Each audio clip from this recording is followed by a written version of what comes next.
Isang love team partner ni Barbie Forteza, nagbigay ng kanyang opinyon si David Lococo tungkol sa kanilang magandang samahan sa isang panayam kay Nelson Canlas para sa GMA Integrated News. Sa nasabing interview, tinalakay ni David ang kanilang malapit na relasyon at ang mga pangyayari kaugnay ng breakup ni Barbie kay Jack Roberto.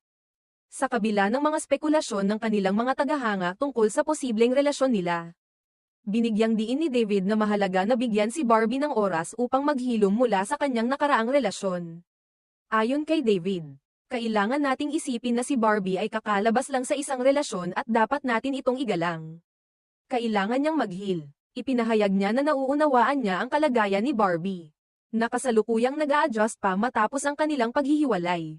Nang tanungin siya kung may nararamdaman siyang espesyal kay Barbie, tapat na sinabi ni David na labis ang kanyang malasakit sa aktres. I care for her a lot. I just really care about her a lot,